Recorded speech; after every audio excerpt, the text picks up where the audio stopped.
So in terms of kind of thinking through all these trials and guidelines, what have you seen in practice in terms of the most common first-line therapies in those treatment-naive patients? Sure.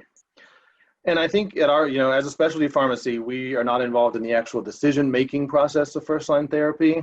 However, I think, we do see all three of them for sure. We're seeing a lot more acalabrutinib now, I think, as a specialty pharmacy, but we're seeing all of them used a lot. Ibrutinib, probably because it's the oldest one that's been kind of approved in that first-line setting. I think, old habits die hard. Doctors are still using it. They're still getting great efficacy out of it. So why stop when something's working well for you? Why ruin a good thing? So we definitely see that. We see venetoclax, and we don't dispense the IV therapy. But we do speak with our patients on, if they're receiving combination, many of them are, we keep an eye on them for that. But we do tend to see those three oral agents as our primary first-line therapies for treatment-naive patients these days, as well as, switching back and forth to the other ones if and when they become refractory or intolerable, anything in between in that setting as well.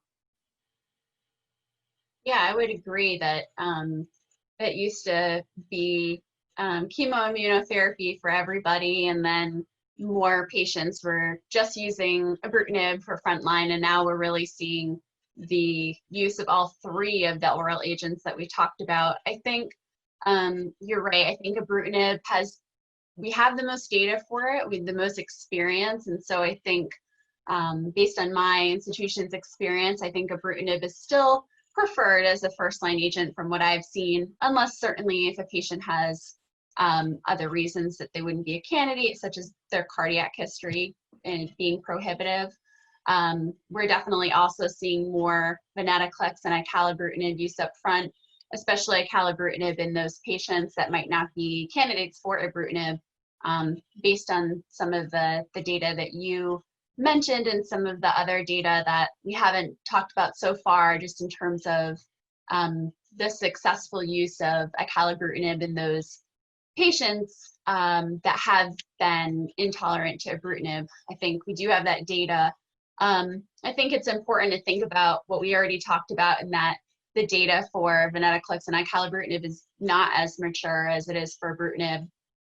But certainly thinking of those other patient factors that would exclude the patient from being the best candidate for ibrutinib, I think is really important.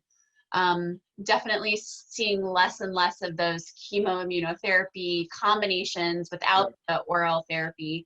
And also because of the fact that we're using less of those traditional chemo options, we're seeing far less, admissions to the hospital for neutropenic fever, such as when patients get the bendamustine rituximab ER regimen, and they would have, really substantial prolonged myelosuppression and get admitted for neutropenic fever. So far less use of that leads to far less admissions and, emergency visits, which is great.